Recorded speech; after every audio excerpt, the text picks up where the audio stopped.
నమస్తే, welcome to life line. ఈ రోజు లైఫ్ లైన్ లో మనం మాట్లాడుకోబోతున్న టాపిక్ పైల్స్, ఫిషర్స్, ఫిస్టులా. వీటికి సంబంధించి కంప్లీట్ డీటెయిల్స్ తెలుసుకుందాం. అసలు ఇది ఎందుకు వస్తుంది, లక్షణాలు ఏ విధంగా ఉంటాయి, స్టేజెస్ ఏంటి, టైప్స్ ఎలా ఉంటాయి, ఇవన్నీ మనతో డిస్కస్ చేయడానికి హోమియోకేర్ ఇంటర్నేషనల్ నుంచి డాక్టర్ ఇనామ్ గారు సిద్ధంగా ఉన్నారు. ఇనామ్ గారు నమస్తే అండి. నమస్తే అండి. ఇనామ్ గారు, ఫస్ట్ మనం పైల్స్ గురించి మాట్లాడుకుంటే వీటి లక్షణాలు ఏ విధంగా ఉంటాయి, ఇందులో ఏదైనా టైప్స్ ఉంటాయా మళ్ళీ? పైల్స్లో చూడండి, ఇప్పుడు చాలామందికి it's a very common problem.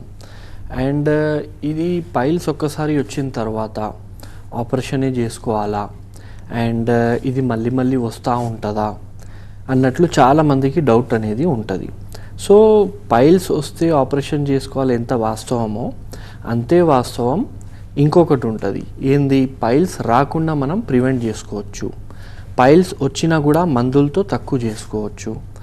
And starting డేస్లో ఒకవేళ మనం పైల్స్కి ఐడెంటిఫై చేసినాం అనుకోండి, మందులు లేకుండా కూడా దీనికి మనం ట్రీట్మెంట్ అనేది తీసుకోవచ్చు.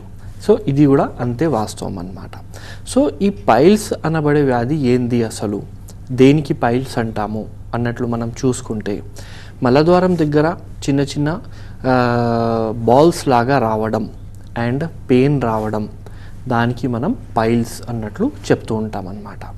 ఏం జరుగుతుంది పైల్స్లో యాక్చువల్లీ, వాట్ ఈజ్ పైల్స్, ఎలా స్టార్ట్ అవుద్ది ఇది అన్నట్లు చూసుకుంటే, మలద్వారం దగ్గర కొన్ని నరాలు ఉంటాయి అన్నమాట, రక్త సంచారం చేసే నరాలు. సో కొంతమందికి కాన్స్టిపేషన్ ఉండడం జరుగుతుంది. కాన్స్టిపేషన్ అంటే మోషన్స్ అనేది హార్డ్ రావడం, లేదంటే చాలా స్ట్రెయిన్ ఇచ్చి మోషన్స్ చేయడం అనేది కొంతమందికి ప్రాబ్లం ఉంటుంది.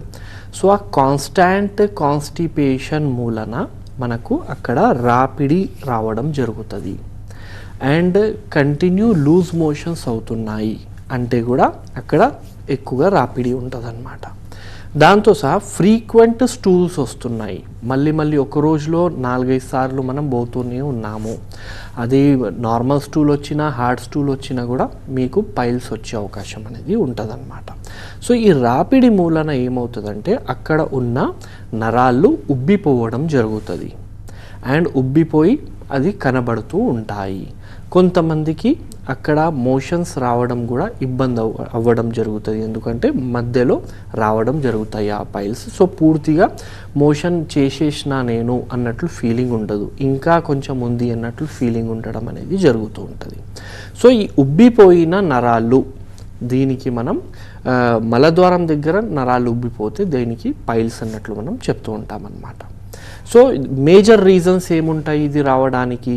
సో నేను చెప్పినట్టు కాన్స్టిపేషన్ ఎక్కువగా ఉంటే, లూజ్ మోషన్స్ ఎక్కువగా ఉంటే, లేదంటే వేరే వ్యాధులు ఏమైనా ఉన్నాయా, ఐబిఎస్ అలాంటి వ్యాధి. ఐబిఎస్లో మనకు ఫ్రీక్వెంట్ స్టూల్స్ వస్తూ ఉంటాయి, తినంగానే స్టూల్స్ రావడం అలా జరుగుతూ ఉంటుంది. సో ఫ్రీక్వెంట్గా స్టూల్స్ వస్తున్నాయి, మళ్ళీ మళ్ళీ స్టూల్స్ వస్తున్నాయి, అలాంటప్పుడు కూడా పైల్స్ వచ్చే అవకాశం అనేది ఉంటుంది అన్నమాట.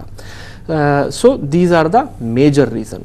దీంతో సహా కొంతమందికి ఏంటంటే ప్రెగ్నెన్సీలో కూడా పైల్స్ రావడం జరుగుతుంటుంది. చాలా లేడీస్ కంప్లైంట్ చేస్తారు ప్రెగ్నెన్సీలో, ఎందుకంటే ఇంట్రా అబ్డామినల్ ప్రెషర్ అంటే మీ కడుపులో ప్రెషర్ ఎక్కువగా పడవడం వల్ల అక్కడ పైల్స్ అనేది డెవలప్ అవ్వడం జరుగుతూ ఉంటుంది అన్నమాట. సో ఇన్ని రీజన్స్ అనేటివి ఉన్నాయి దీనికి. సో ఈ రీజన్స్ మూలన ప్రాబ్లం రావడం జరుగుతుంది. ఇప్పుడు పైల్స్ వచ్చేసింది, మళ్ళీ ఏదైనా టైప్స్ ఉన్నాయా అండ్ గ్రేడ్స్ ఏమైనా ఉన్నాయా, ఎంత తీవ్రంగా ఉంది, ఎలా ఐడెంటిఫై చేయాలి అన్నట్లు చూసుకుంటే 2 టైప్స్ పైల్స్లో ఉంటుంది. ఒకటి ఇంటర్నల్ పైల్స్, ఇంకొకటి ఏంటంటే ఎక్స్టర్నల్ పైల్స్. ఇంటర్నల్ పైల్స్ లోపలే ఉంటుంది, ఎక్స్టర్నల్ పైల్స్ బయట కనబడుతుంది. సో బయట కనబడుతున్నాయి, బయటనే ఉత్పత్తి అవుతుంది అంటే that is external piles. So ఇందులో చాలామంది కన్ఫ్యూజ్ అనేది అవ్వడం జరుగుతుంది ఇంటర్నల్ అండ్ ఎక్స్టర్నల్లో. ఎందుకంటే ఇంటర్నల్ పైల్ కూడా చాలా పెరిగిపోతే బయటికి జారడం జరుగుతుంది అన్నమాట. సో ఇక్కడ కన్ఫ్యూజ్ అనేది అవుతారు జనాలు. కానీ అర్లీ స్టేజెస్లో మనం ఈ పైల్స్ని ఐడెంటిఫై చేసినాం అనుకోండి, ఎలాంటి మీకు ఆపరేషన్ లేకుండా ఈజీలీ దీనికి ట్రీట్మెంట్ అనేది చేసుకోవచ్చు. హోమియోపతిలో చాలా మంచి ట్రీట్మెంట్ అవైలబుల్ ఉంది. సో స్టేజెస్ ఏముంటాయి దీంట్లో? అండ్ హౌ టు ఐడెంటిఫైకి వై నాకు పైల్స్ ఉందా లేదా అన్నట్లు చూసుకుంటే ఇనీషియల్ డేస్లో ఏం జరుగుతుంది, మీకు బ్లీడింగ్ రావడం జరుగుతుంది. మోషన్ చేసినప్పుడు బ్లీడింగ్ అయింది. సో మోషన్ చేసినప్పుడు బ్లీడింగ్ అయింది అంటే లోపల ఉన్న పైల్ పగిలిపోయి బ్లీడింగ్ అనేది రావడం జరిగింది. ఇప్పుడు ఇక్కడ ఏమవుతుందంటే రోజు బ్లీడింగ్ కూడా ఉండదు, ఏదో ఒక వారంలో ఒక్కసారైనా లేదంటే నెలలో ఒకసారైనా లేదా 2-3 మంత్స్లో ఒకసారి బ్లీడింగ్ వల్ల ఖచ్చితంగా అవుతుంది. సో వాళ్ళు ఏమనుకుంటారంటే ఏదో వేడి అయింది, ఏదో నేను తిన్నాను నాకు పడలేదు దానివల్ల నాకు బ్లీడింగ్ అయింది అని అనుకుంటారు. So that is not the case. మీకు పైల్స్ అక్కడ పగిలిపోయిన తర్వాత వస్తుంది. అండ్ ఈ స్టేజ్లో ఏంటంటే మీకు లక్షణాలు కూడా ఉండవు, ఓన్లీ బ్లీడింగ్ వస్తుంది, నొప్పి రాదు, ఇచ్చింగ్ రాదు, ఎలాంటి వేరే ఇబ్బందులు కూడా మీకు ఉండదు. సో ఫస్ట్ స్టేజెస్ మీకు ఓన్లీ బ్లీడింగ్, లోపలే పైల్స్ ఉంటుంది, బయటికి ఏమీ కనబడదు. ఈ స్టేజ్లో మనం డైట్ చేంజెస్ చేసుకున్నాము, లైఫ్ స్టైల్ చేంజెస్ చేసుకున్నాము అంటే సెకండ్ స్టేజ్కి వెళ్ళదు. అండ్ ఈ స్టేజ్లో మీరు మందులు కూడా పెద్దగా వాడాల్సిన అవసరం అనేది రాదు, ఎందుకంటే ఎప్పుడో ఒకసారి అవుతుంది బ్లీడింగ్, రెగ్యులర్ ఉండట్లేదు అంటే మందులు అవసరం ఉండదు. రెగ్యులర్ బ్లీడింగ్ అవుతుంది, నొప్పి లేదు అంటే మందులు వాడాలి. సో ఎప్పుడో ఒకసారి అవుతుందంటే డైట్ చేంజెస్ అనేది చేసుకోవాలి, లైఫ్ స్టైల్ చేంజెస్ చేసుకోవాలి. ఏం చేయాలి లైఫ్ స్టైల్ చేంజెస్లో, డైట్ చేంజెస్లో, అది తర్వాత నేను ఎక్స్ప్లెయిన్ చేస్తాను. సో సెకండ్ స్టేజ్కి ఒకవేళ మనం జాగ్రత్తలు తీసుకోకపోతే సెకండ్ స్టేజ్లో ఈ కేసు అనేది పోవడం జరుగుతుంది. ఇప్పుడు సెకండ్ స్టేజ్లో వెళ్ళినప్పుడు ఏమవుతుందంటే వాళ్ళు మోషన్ చేయడానికి కూర్చుంటే ఆ అర్షములలు అనేటివి, ఆ పైల్స్ అనేటివి మెల్లగా బయటికి జారడం జరుగుతుంది. It will protrude out side అనమాట. సో మోషన్ చేసినప్పుడు కొంతమందికి నొప్పి ఉంటుంది, కొంతమందికి నొప్పి ఉండదు కూడా. అండ్ వాళ్ళు లేస్తే మళ్ళీ ఆటోమేటిక్గా లోపలికి వెళ్ళిపోవడం జరుగుతుంది. సో మోషన్ చేస్తున్నప్పుడే బయటికి వస్తుంది, మళ్ళీ లేస్తే లోపల ఆటోమేటిక్గా వెళ్ళిపోతుంది, కొంచెం నొప్పి ఉంటుంది. అంటే ఇది సెకండ్ స్టేజ్లో ఆల్రెడీ మీరు ఉన్నారు. ఈ స్టేజ్లో ఖచ్చితంగా మెడిసిన్స్ అనేది యూజ్ చేయాలి, యూజ్ చేయకపోతే మళ్ళీ ప్రాబ్లం అనేది పెరిగిపోవడం జరుగుతుంది. ఇప్పుడు ఇక్కడ కూడా మనం జాగ్రత్తలు తీసుకోలేదు, సిగ్గుతో ఎవరికి చెప్పుకోలేదు, ఫ్యామిలీలో చెప్పకపోయినా కూడా డాక్టర్ దగ్గర ఖచ్చితంగా పోవాలి. డాక్టర్ చెక్ చేస్తారు, చెక్ చేసి ఏ స్టేజ్లో ఉంది అన్నట్లు చేసి ఇక్కడే మందులు వాడితే ఇంకా పెరగదు. ఇట్లా చేయలేదు, మనం సిగ్గుపడినాము, మళ్ళీ పెరుగుతుంది. పెరిగి థర్డ్ స్టేజ్, ఇప్పుడు థర్డ్ గ్రేడ్లో వచ్చినప్పుడు ఏమవుతుందంటే మోషన్ చేస్తున్నప్పుడు బయటికి రావడం జరుగుతుంది, పైల్స్ బయట జారడం జరుగుతుంది. దాంతో సహా మీకు పెయిన్ ఉంటుంది, దాంతో సహా కొంచెం లైట్గా మీకు దురదలు, ఇచ్చింగ్ అంటాము, సో దురదలు రావడం జరుగుతుంది. మాయిశ్చర్ ఉండడం జరుగుతుంది, అంటే అక్కడ ఏదో తడిలాగా మీకు అనిపించడం కూడా జరుగుతూ ఉంటుంది అనమాట. అండ్ విపరీతంగా పెయిన్ ఉంటుంది. ఆ పెయిన్ ఎట్లా అంటే మోషన్ చేసిన తర్వాత 1-2 గంటలు, కొంతమందికి అయితే హాఫ్ డే వరకు కూడా పెయిన్ అనేది రావడం జరుగుతుంది. సో బయటికి రావడం జరుగుతుంది ఇక్కడ. అండ్ ఆటోమేటిక్గా లోపలికి పోదు, దానికి కొంచెం ప్రెస్ చేయాల్సిన అవసరం ఉంటుంది అన్నమాట. సో మోషన్ చేసినప్పుడు బయటికి వస్తుంది, లక్షణాలు కూడా వస్తున్నాయి, అండ్ ఆటోమేటిక్ లోపల వెళ్ళట్లేదు మీరు లేచినా కూడా, అంటే థర్డ్ స్టేజ్. ప్రెస్ చేస్తే వెళ్ళిపోతుంది. ఇప్పుడు దీని తర్వాత మనకు లాస్ట్ స్టేజ్ ఏముంటుందంటే అన్నీ జారి బయటికి రావడం జరుగుతాయి, లోపలికి పోదు, విపరీతంగా నొప్పి, కూర్చోవడం కూడా చాలా కష్టం. ఒక హాఫ్ ఎన్ అవర్ కూడా మీరు కూర్చున్నారు, లేదంటే 15 మినిట్ కూడా మీరు కూర్చున్నారు అంటే మీకు నొప్పి స్టార్ట్ అయిపోవడం జరుగుతుంది అనమాట. సో ఇది లాస్ట్ స్టేజ్ అనేది ఉంటుంది. సో ఈ స్టేజెస్లో ఏ స్టేజ్ ఉన్నా కూడా హోమియోపతిలో మనం దానికి మెడికేషన్స్ ఇచ్చి మళ్ళీ రీఅపియర్ కాకుండా కూడా మెడిసిన్స్ ఇవ్వచ్చు అనమాట. సో బేసికల్లీ చెప్పే మాట ఏంటంటే వితౌట్ ఆపరేషన్ హోమియోపతిలో ఈజీలీ దీనికి పైల్స్కి తక్కువ చేసుకోవచ్చు అనమాట. This is one type of pile. ఇప్పుడు సెకండ్ టైప్ ఆఫ్ పైల్స్ ఏముంటుంది, ఎక్స్టర్నల్ పైల్ అనమాట. ఎక్స్టర్నల్ పైల్స్ అంటే మీకు బయట ఉండడం జరుగుతుంది. ఇప్పుడు ఇంతకుముందు కూడా బయట కనబడినాయి కదండి, దీనికి దానికి డిఫరెన్స్ ఏంటి అంటే ఎక్స్టర్నల్ పైల్ పుట్టడమే బయట ఉంటుంది అనమాట. ఇంటర్నల్ పైల్లో ఏమైంది, అది లోపల ఉత్పత్తి అయి పెరిగినప్పుడు బయటికి వచ్చింది. కానీ ఇది అలా ఉండదు, బయటే పెరుగుతుంది, బయటే కనబడుతుంది, బయటే ఉంటుంది అన్నమాట. అండ్ ఇందులో కొంతమందికి హెమోరేజ్ కూడా ఉంటుంది. హెమోరేజ్ అంటే ఆ పైల్ లోపల్లో మీకు కొంచెం రక్తం గడ్డ కట్టడం అనేది జరుగుతుంది, అది రెడ్ కనబడుతూ ఉంటుంది అనమాట. And it is extremely painful అనమాట. రెండు దాంట్లో ఇంటర్నల్ అండ్ ఎక్స్టర్నల్లో మనం కంపేర్ చేసినాం అనుకోండి, external is very painful pains అనమాట. వాళ్ళకు నడుస్తున్నప్పుడు కూడా ఆ రాపిడితో నొప్పి వస్తుంది, వాళ్ళకు కూర్చున్నప్పుడు కూడా నొప్పి రావడం జరుగుతూ ఉంటుంది, వాళ్ళు పడుకున్నప్పుడు కూడా వాళ్ళు బోర్లో వండుకోవడం అవసరం అనేది పడుతుంది. నేనైతే ఎలాంటి కేసెస్ చూసినానంటే ఆ పైల్స్ది ఒక స్పెషల్ సీట్ ఉంటుంది, లేదంటే కొంతమంది ట్యూబ్ యూజ్ చేస్తారు, మన స్కూటర్ ట్యూబ్స్ ఉంటాయి కదా, ఆ ట్యూబ్ పెట్టుకొని దాని మీద కూర్చుంటారనమాట. సో ఆ స్టేజెస్ కూడా వెళ్ళడం జరుగుతుంది పైల్స్ది. తొందరలో ఐడెంటిఫై చేయండి, తొందరగా డాక్టర్ దగ్గర వెళ్ళండి, మీకు ఆపరేషన్ తప్పడం జరుగుతుంది. లేదంటే I personally treated many patients, చాలామందికి నేను ట్రీట్ చేసిన వాళ్ళు ఒక్కసారి కాదు 2 సార్లు 3 సార్లు కూడా ఆపరేషన్ చేయించుకున్నారు, మళ్ళీ పైల్స్ అనేది రావడం జరిగింది. సో ఇలా జరుగుతుంది. హోమియోపతిలో ఈ ఫ్రీక్వెన్సీ అనేది ఉండదు, తక్కువైందా మళ్ళీ రావడం కష్టం అన్నమాట. So this is the piles and homeopathy does have very good treatment in the piles. Fissure ఫిస్టులాకి సంబంధించి లక్షణాలు, కారణాలు, ట్రీట్మెంట్ గురించి తెలుసుకునే ముందుగా మనం పైల్స్ ట్రీట్మెంట్ గురించి కూడా తెలుసుకుందాం. ఇనామ్ గారు, మీరు ఇందాక పైల్స్లో టైప్స్ ఎలా ఉంటాయి, స్టేజెస్ ఏంటని చెప్పారు, ట్రీట్మెంట్ ఏంటి మరి? ట్రీట్మెంట్ ఏముంటుందంటే అండి పైల్స్లో, ఇప్పుడు ట్రీట్మెంట్ అంటే డాక్టర్ దగ్గర వెళ్ళిన తర్వాత డాక్టర్ ట్రీట్ అనేది చేస్తారు, ఓకే. కానీ దానికైనా ముందు నేను ఇంతకు ముందు చెప్పిన ఫస్ట్ స్టేజ్లో ఉన్నప్పుడు మీకు డాక్టర్ దగ్గర వెళ్ళకుండానే మనమే ట్రీట్ చేసుకోవచ్చు అన్నట్లు కూడా చెప్పిన. సో ఫస్ట్ అది చెప్తాను. ఎప్పుడో ఒక్కసారి మీకు బ్లీడింగ్ కనబడింది అనుకోండి, అండ్ ఫ్రీక్వెంట్ వస్తలేదు, వారంలో ఒక్కసారి లేదంటే 1-2 నెలల్లో ఒక్కసారి బ్లీడింగ్ అవుతుంది అంటే మీకు పైల్స్ ఉన్నట్టు అర్థం ఉంటుంది. సో ఇక్కడ మనం ఏం చేసుకోవాలి ఇంట్లో? ఫస్ట్ థింగ్ ఏంటంటే మీ డైట్లో, అంటే మీ ఆహారంలో ఫైబర్ రిచ్ డైట్ అనేది తీసుకోవాలి. ఫైబర్ రిచ్ డైట్ దేంట్లో ఉంటుందండి? ఫ్రూట్స్లో ఫైబర్ ఉంటుంది, అరటిపండులో ఫైబర్ ఉంటుంది, దాంతో సహా మనకు క్యాబేజ్ ఉంది, కాలీఫ్లవర్ ఉంది, కార్న్స్ ఉన్నాయి, ఇవన్నీలో మనకు ఫైబర్ అనేది ఉండడం జరుగుతుంది.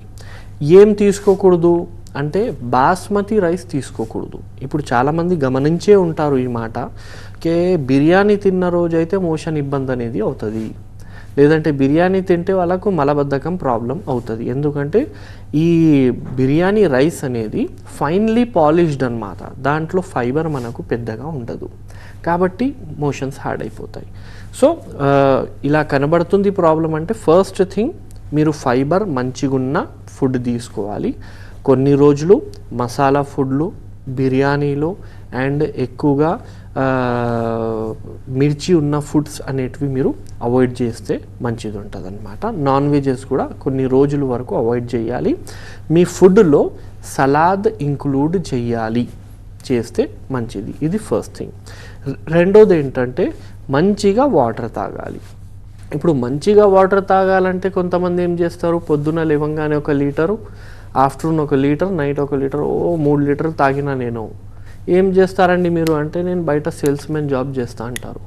మరి మీరు బయట ఉండి ఎండలో సేల్స్ మ్యాన్ జాబ్ చేస్తున్నారు అంటే ఈ విధంగా తాగితే మీకు కరెక్ట్ కాదు, మీరు ఫ్రీక్వెంట్గా తాగాలి. సో ఇలా కూడా మనకు హెల్ప్ అవ్వడం అనేది జరుగుతుంది. వాటర్ ఇంటేక్ కరెక్ట్ చేయాలి, మంచిగా చేయాలి, ఎక్కువగా చేయాలి. సో ఇవి 2 మీరు చేసుకున్నారనుకోండి, మీకు సెకండ్ స్టేజ్లో ప్రాబ్లం వెళ్ళదు. ఇది మీరు ఇంట్లో చేసుకునేది. ఇప్పుడు సెకండ్ స్టేజ్లో హౌఎవర్ వెళ్ళిపోయింది, లేదంటే ఫస్ట్ స్టేజ్లోనే ఉంది కానీ ఎక్కువ బ్లీడింగ్ అవుతుంది, ఎప్పుడు వెళ్తే అప్పుడు అవుతుంది, లేదంటే వారంలో 2-3 సార్లు అవుతుంది, అప్పుడు డాక్టర్ దగ్గర ఖచ్చితంగా పోవాలి. డాక్టర్ దగ్గర వెళ్ళినప్పుడు ఇప్పుడు మా దగ్గర పేషెంట్ వస్తే హోమియోపతిలో how we treat patients and మేము ఎందుకు చెప్తాము మన దగ్గర ఒకసారి తక్కువ అయితే మళ్ళీ రాదని ఎందుకు చెప్తాము అంటే మా ట్రీట్మెంట్ విధానం ఎట్లా ఉంటుందంటే మేము 2 థింగ్స్ ట్రీట్ చేస్తామండి. ఒకటి, మీరు దేంతో వచ్చారు? పైల్స్తో వచ్చారు, పైల్స్కి ట్రీట్మెంట్. ఆ పైల్స్ ఎందుకు వచ్చింది మీకు? ఆ రీజన్ ఏంది? మీకు ఐబిఎస్ ఏమైనా ఉందా? మీకు మలబద్ధకం ఏమైనా ఉందా, మీకు లూజ్ స్టూల్స్ ఏమైనా ఉన్నాయా, లేదంటే వేరే ఇతర కారణాలు ఏమైనా ఉన్నాయా అది చూసుకొని దానికి కూడా ట్రీట్మెంట్ ఇస్తామన్నమాట. ఇప్పుడు మీకు ఆల్రెడీ కాన్స్టిపేషన్ ఉందనుకోండి, మోషన్స్ కరెక్ట్ అవుతలేదు, మీరు ఆపరేషన్ చేయించుకున్నారు, సరే ఆపరేషన్ అయిపోయింది, పైల్స్ తీసేశారు, మలబద్ధకం ఉంది కదా, మళ్ళీ ఒక 3-4 months తర్వాత ఆ మలబద్ధకం మూలన మళ్ళీ వస్తుంది. సో హోమియోపతిలో బేసికలీ వాట్ వీ డూ కే మేము కాజెస్తో సహా డిసీజ్కి అనేది ట్రీట్మెంట్ ఇస్తాము. చాలామంది ఏంటంటే కొంచెం లాక్సిటివ్ వాడుకుంటూ ఉంటారు, అంటే లేదంటే రోజు ఒక 5 ml 10 ml మేము టానిక్ అనేది తాగితే పొద్దున మంచిగా వస్తుంది, ఇది తాగుతున్నాము. ఎప్పటి నుంచి తాగుతున్నారండి? 1 సంవత్సరం నుంచి తాగుతున్నాము, మంచిగానే ఉంది. మీరు అలవాట పడిపోయారు. అలవాట కూడా పడిపోకూడదు, మళ్ళీ అది లేకుంటే మళ్ళీ రాదు. సో హోమియోపతి మందులు అలవాట కూడా పడదు. సో ఇలా మనకు హోమియోపతిలో పర్మనెంట్ సొల్యూషన్ అనేది ఉంటుంది. లాంగ్ టైం పడినా కూడా మీకు అలవాట పడదు. అండ్ హోమియోపతి మెడిసిన్స్తో మీకు ఎలాంటి సైడ్ ఎఫెక్ట్స్ అనేటివి ఉండవు. అది చాలా ఇంపార్టెంట్ థింగ్ అనమాట. ప్రతి చిన్న మెడిసిన్కి ఏదో ఒక సైడ్ ఎఫెక్ట్ ఉంటుంది. Homeopathy doesn't have any side effects, 100% safe. ఫీమేల్స్లో కూడా సేఫ్, మేల్స్లో కూడా సేఫ్. మీరు ప్రెగ్నెంట్ ఉన్నారా, హోమియోపతి సేఫ్. మీరు పాపకి ఫీడ్ చేస్తున్నారా, హోమియోపతి తీసుకోవచ్చు, పర్ఫెక్ట్లీ సేఫ్. చిన్నపిల్లలకు వచ్చిందా పైల్స్, చిన్నపిల్లలకు కూడా వస్తుంది కొంతమందిలో, చిన్నపిల్లలకు వచ్చిందా, yes you can use homeopathy అనమాట. So it is safe in all genders, it is safe in all conditions. If at all వేరే వ్యాధులు ఏమైనా ఉన్నాయి మీకు, నాకు షుగర్ ఉంది, బీపీ ఉంది, థైరాయిడ్ ఉంది, లేదంటే వేరే ఒక వ్యాధి ఉంది, ఆ మందులు ఎన్ని వాడుతున్నాను డాక్టర్ సాబ్, దాంతో దీనికి కలపొచ్చా, కలిపితే వేడిగా అవుతుందా, చల్లగా అవుతుందా, అవన్నీ ఏమి ఉండదు. Homeopathy is completely different. మన మందులు ఏ మందులతో కూడా మీరు తీసుకోవచ్చు, 100% సేఫ్ విత్ గుడ్ రిజల్ట్స్ అనమాట. ఇనామ్ గారు, మనకి కొంచెం సమయం మాత్రమే ఉంది. ఫిషర్ అండ్ ఫిస్టులా గురించి కూడా, వాటి లక్షణాలు ఏంటి, ఎందుకు వస్తుంది treatment? Fissure and fistula first నేను డిఫరెన్స్ చెప్పేస్తాను. What is fissure and what is fistula అంటే, ఇప్పుడు యానోరెక్టల్ డిసీజెస్ అంటాం దీన్ని. యానోరెక్టల్ అంటే మలద్వారం దగ్గర వచ్చే డిసీజెస్ని యానోరెక్టల్ డిసీజెస్. 3 డిసీజెస్ ఉన్నాయి. పైల్స్ ఉంటుంది, ఫిషర్ ఉంటుంది, ఫిస్టులా ఉంటుంది. పైల్స్ గురించి డిస్కస్ చేసినాము. ఫిషర్ ఏంటి? ఫిషర్ అంటే కట్ రావడానికి మనం ఫిషర్ అంటాము. అంటే మనకి ఎక్కడ కట్ వచ్చినా కూడా, ఇప్పుడు పెదాలు కూడా కొంతమందికి ఇలా కట్ అయిపోవడం జరుగుతాయి, ఫిషర్స్. అలాగే మోషన్స్ చేసే చోట మలద్వారం దగ్గర యానస్లో మీకు కట్ వచ్చేసింది అంటే దానికి ఫిషర్ ఇన్ యానో అంటామన్నమాట. ఇప్పుడు ఎలా డిఫరెన్షియేట్ చేయాలి? ఆ వ్యాధి కూడా మలద్వారం దగ్గరే ఉంది, ఇది కూడా మలద్వారం దగ్గరే ఉంది, ఎలా డిఫరెన్షియేట్ చేయాలండి అంటే, మెయిన్ థింగ్ పైల్స్లో మీకు పెయిన్ ఉంటుంది, నొప్పి. ఫిషర్లో మీకు మంట ఉంటుంది, బర్నింగ్, కాలినట్టు అనిపిస్తుంటుంది. మోషన్ చేసినామా కాలడం జరుగుతూ ఉంటుంది. ఒక్కసారి మోషన్ చేసి బయటకు వచ్చినామంటే 1 గంట, 2 గంట, 3 గంటల వరకు వాళ్ళకు బర్నింగ్ కంటిన్యూ ఉంటూనే ఉంటుంది అనమాట. సో మేజర్ డిఫరెన్స్, పైల్స్ ఉంటే నొప్పి ఉంటుంది, ఫిషర్ ఉంటే బర్నింగ్ ఉంటుంది. బర్నింగ్తో సహా ఇంకేముంటుంది అంటే దురద ఉంటుంది. ఎందుకంటే ఇప్పుడు మనకు ఎక్కడైనా కట్ అయిందనుకోండి, అది గులుగులు పెడుతూ ఉంటుంది మనకు, ఎప్పుడు ఇలా ఇలా ఇలా ఇలా చేసుకుంటూ ఉంటాం. ఎందుకంటే అక్కడ మనకు హీల్ అవుతూ ఉంటాయి ఆ ఏరియా. సో ఇక్కడ ఫిషర్లో ఏంటంటే మనకు హీల్ అవుతూ ఉంటుంది అండ్ కాంట్రాక్ట్ రిలాక్స్ కూడా అవుతూ ఉంటుంది యానస్, కాబట్టి కొంచెం దురద అనేది ఉంటుంది. అండ్ లైట్గా మీకు బ్లీడింగ్ కూడా ఉంటుంది, చాలా ఎక్కువ ఏమి ఉండదు, పైల్స్ లాగా కొంచెం తక్కువనే ఉంటుంది. అండ్ అండర్గార్మెంట్స్కి మీకు బ్లీడింగ్ అనేది కనబడవచ్చు అనమాట, మరక అనేది కనబడవచ్చు. సో దిస్ ఈజ్ ఫిషర్ అనమాట. మళ్ళీ ఫిస్టులా ఏంది? ఫిస్టులా కూడా అక్కడే వస్తుంది కదా, దానికి ఎట్లా ఐడెంటిఫై చేయాలి? ఫిస్టులాకి ఈజీలీ ఐడెంటిఫై చేయగలుగుతాము. మీకు పుండు అనేది తెలుసు, అందరికీ తెలుసు పుండు అంటే ఎట్లా ఉంటుంది. అది బాడీ మీద ఎక్కడైనా రావచ్చు కదా, చాలామందికి చేతుల మీద పుండ్లు అనేటివి వస్తూ ఉంటాయి, పెద్ద పెద్దగా వస్తాయి, విపరీతంగా నొప్పి ఉంటుంది. అదే పుండు మీకు కింద భాగంలో వచ్చింది, మీ బటక్స్ మీద వచ్చింది, అండ్ ఆ పుండుకి మీరు ట్రీట్మెంట్ తీసుకోలేదు. ఇక్కడ పుండు వస్తే ఎలా లైట్ తీసుకున్నామో కింద పిండు వస్తే కూడా అట్లనే మీరు లైట్ తీసుకున్నారు, ఏం కాదు కొన్ని రోజుల్లో పోతుంది అన్నట్లు మీరు లైట్ తీసుకున్నారు. అలాంటప్పుడు అక్కడ ఫ్యాట్ ఎక్కువ ఉంటుందండి. అండ్ అక్కడ హీట్ ఎక్కువ ఉంటుంది and that is unhygienic area అనమాట. సో ఆ పుండులో లోపల మనకు చీము అనేది గడ్డ కట్టడం జరుగుతుంది, లేదంటే చీము రావడం జరుగుతుంది, పస్ ఫార్మేషన్ అవ్వడం జరుగుతుంది అండ్ అది బస్ట్ అవ్వడం జరుగుతుంది. As it is unhygienic area, కొంచెం అక్కడ ఇన్ఫెక్షన్ అవ్వడం జరిగిందనుకోండి, ఆ ఇన్ఫెక్షన్ పెరుగుద్ది. ఆ ఇన్ఫెక్షన్ పెరిగిపోయి ఏమవుతుందంటే లోపల దారి తీయడం జరుగుతుంది అనమాట. అంటే ఆ పుండు పెరిగి లోపల వరకు పెరుగుతూ వస్తుంది అండ్ అది లోపల ఎంతవరకు లైన్గా పోతుంది, ఆ టనల్ లాగా ఒక స్ట్రక్చర్ ఫామ్ చేసుకుంటుంది. సో ఒకవేళ పుండు వచ్చేసి అది లోపల వరకు పోతుంది, టనల్ లాగా అయిపోయింది అంటే దానికి మనం ఫిషర్, దానికి మనం ఫిస్టులా అన్నట్లు చెప్తాము. ఇందులో ఎలా ఉంటుందంటే కొన్ని రోజులు నొప్పి ఉంటుంది, కొన్ని రోజులు నొప్పి ఉండదు. అంటే ఎట్లా, ఇప్పుడు కొంతమందికి ఫస్ట్ హార్డ్నెస్ స్టార్ట్ అవుతుంది. అంటే నార్మల్ స్కిన్కైనా అక్కడ మీరు టచ్ చేస్తే కొంచెం హార్డ్ అనిపిస్తుంటుంది ఏరియా. దాని తర్వాత మెల్లగా దాంట్లో నొప్పి స్టార్ట్ అవ్వడం జరుగుతుంది. నొప్పి స్టార్ట్ అయిపోయి కలర్ చేంజ్ అయిపోయి ఒక గడ్డ అనేది వచ్చేసి పగిలిపోతుంది. అక్కడ పగిలిపోయి మొత్తం పస్ అనేది బయటికి వస్తుంది. పస్ వస్తుంది, పస్తో సహా కొంచెం బ్లీడింగ్ కూడా వస్తుంది. ఒక్కసారి డ్రైన్ అయిపోయింది, ఆ పస్ వచ్చింది, బ్లీడింగ్ వచ్చింది, చలో ఇప్పుడు ఏం లేనట్టు మీకు ఫీలింగ్ ఉంటుంది. Absolutely no problem. వారం ఉంటుంది, దాని తర్వాత మళ్ళీ సేమ్ సైకిల్ అనేది రిపీట్ అవుతూ ఉంటుంది అన్నమాట. సో ఇలా అవుతుంది అంటే ఇది ఫిస్టులా అని చెప్పుకోవచ్చు.